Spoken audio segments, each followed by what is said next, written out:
Ingat, asal usul hukum membukukan Al-Quran, hukumnya adalah bid'ah karena tidak pernah dilakukan oleh Rasulullah. Bagaimana jika orang tua memaksa kita untuk menghadiri acara bid'ah? Apakah jika kita menolak kita menjadi anak yang durhaka? Justru kalau kita tidak menolak kita jadi durhaka. Kenapa? Karena berarti kita akan menyebabkan orang tua kita berdosa.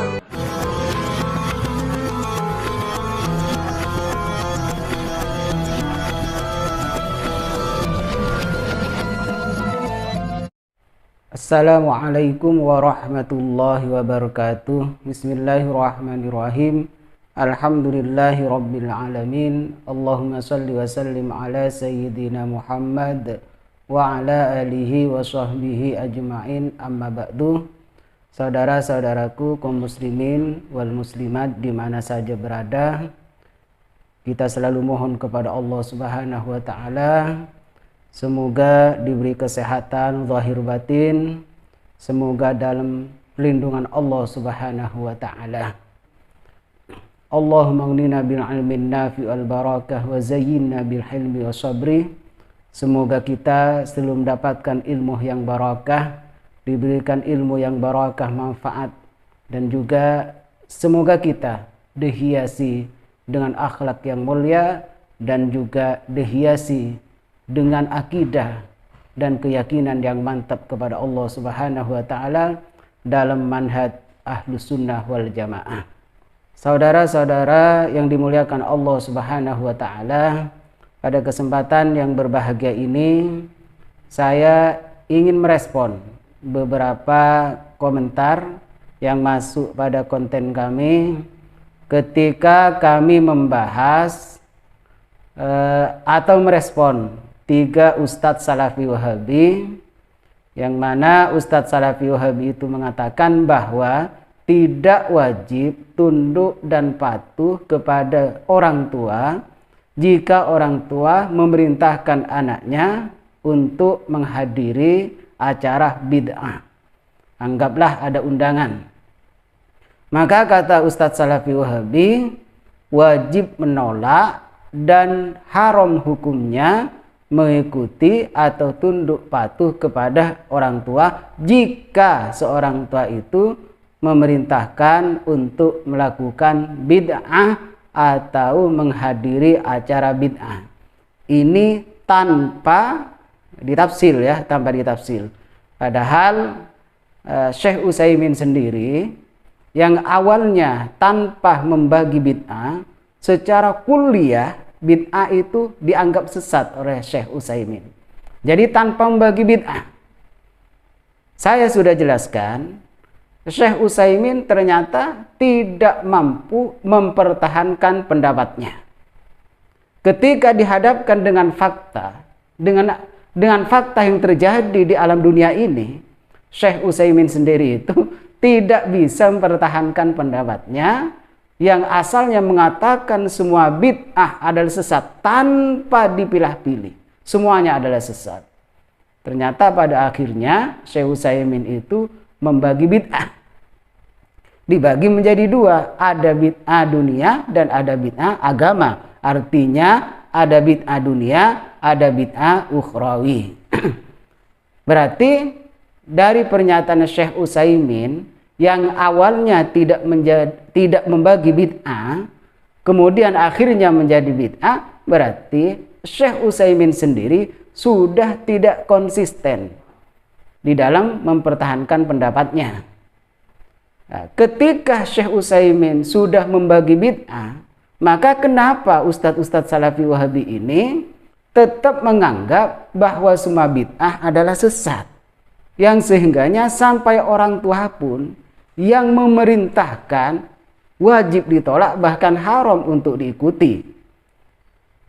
Sebenarnya kalau merujuk pada pendapat Syekh Utsaimin, berarti Ustadz Salafi Wahabi itu jangan memvonis seperti itu. Itu menurut saya. Lihat dulu, teliti dulu bid'ahnya.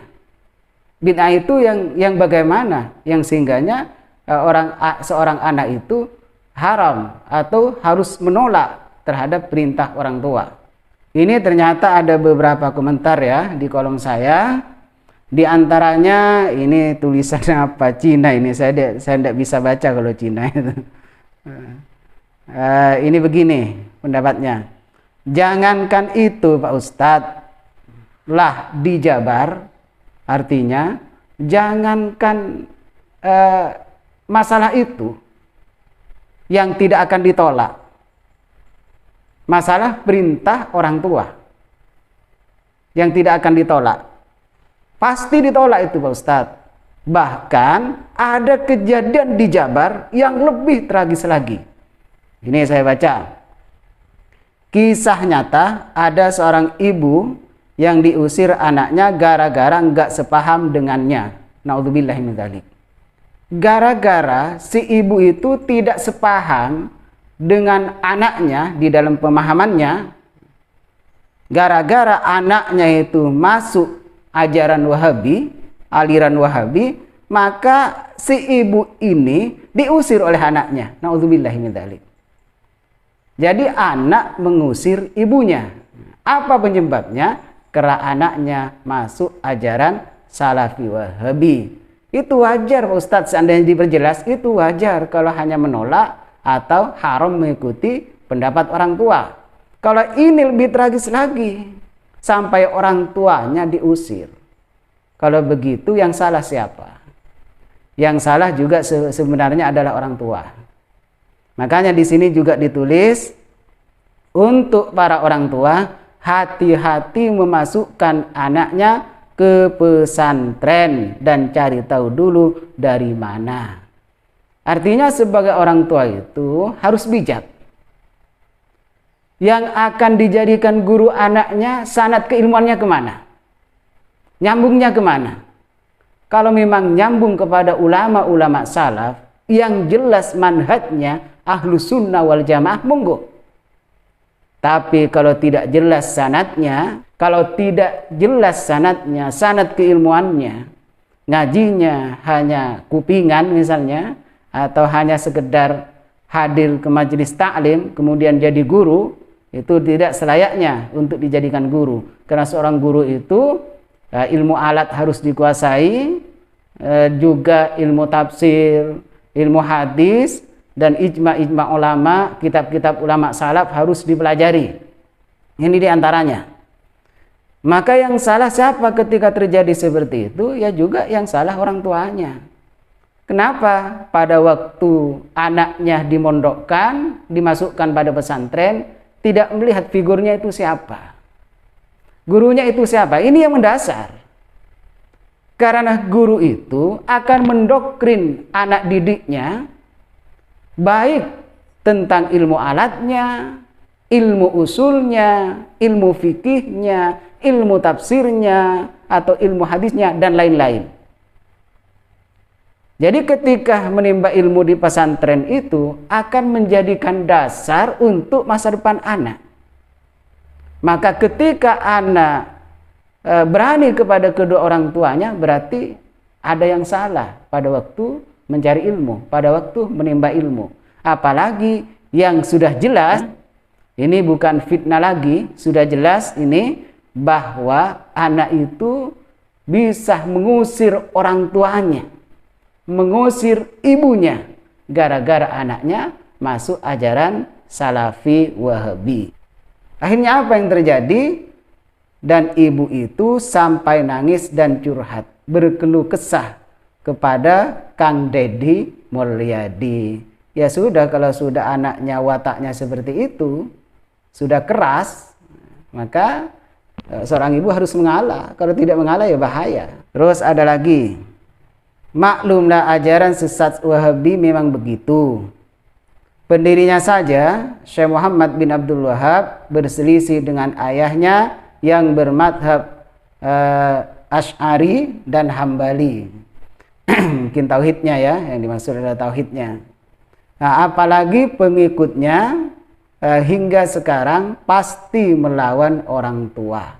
Inilah ajaran sesat Wahabi. Ini dari Yusrizal Rizal. Ya, kalau memang seperti itu, ya tidak perlu kita ikuti. Kalau ada ajaran yang misalnya ajaran itu bisa membuat anak berani kepada kedua orang tuanya, jangan diikutilah apapun bentuknya ajaran itu. Karena kalau berani kepada orang tua itu tanda-tanda anak durhaka. Rasulullah Shallallahu Alaihi Wasallam bersabda, salah satu la yadkhulunal jannah wa la yanzurullahu ilaihim yaumal qiyamah. Ada 3 golongan yang tidak akan pernah masuk surga. Dan Allah Subhanahu wa taala nanti pada hari kiamat tidak akan melihatnya, tidak akan memandang yang 3 golongan itu. Apa yang pertama? Al-aquli walidayhi. Orang yang celaka kepada kedua orang tuanya. Tanda-tanda orang yang celaka kepada orang tuanya diantaranya membangkang dan berani kepada kedua orang tua.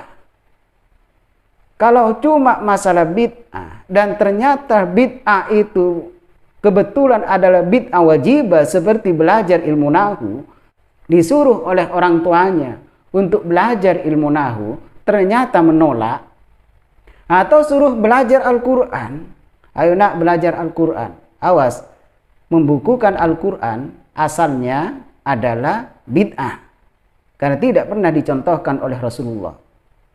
Maka kalau belajar Al-Quran berarti asal usulnya kitab yang dipelajari, pembukuannya, ingat, pembukuannya adalah bid'ah. Kalau sampai membangkang terhadap perintah orang tua untuk belajar Al-Quran, itu akan menjadi anak yang durhaka. Jadi orientasinya begitu. Maka di sini saya perlu luruskan, oke, kita kalau diperintahkan oleh orang tua dalam urusan maksiat, ya kita harus menolaknya. Tapi dengan cara yang sopan, dengan cara yang baik. Tapi kalau urusan bid'ah, kita teliti dulu. Termasuk bid'ah yang mana? Syekh Utsaimin sendiri sudah membagi bid'ah. Kalau menurut versi ulama aswaja, maka bid'ah itu sampai dibagi menjadi 5. Termasuk belajar ilmu nahu, ilmu alat itu termasuk juga bid'ah. Tapi bid'ah wajibah yang wajib dipelajari. Karena belajar ilmu alat termasuk memelihara syariat. Dan tanpa belajar ilmu alat, tanpa mengetahui ilmu alat, sulit, tidak mudah untuk menjaga syariat. Termasuk juga misalnya mau belajar Al-Quran. Ingat, asal usul hukum membukukan Al-Quran, hukumnya adalah bid'ah karena tidak pernah dilakukan oleh Rasulullah. Oke, saya buktikan sebagaimana hadis yang telah diriwayatkan oleh Imam Al-Bukhari. Ja'a Sayyiduna Umar ibn al-Khattabi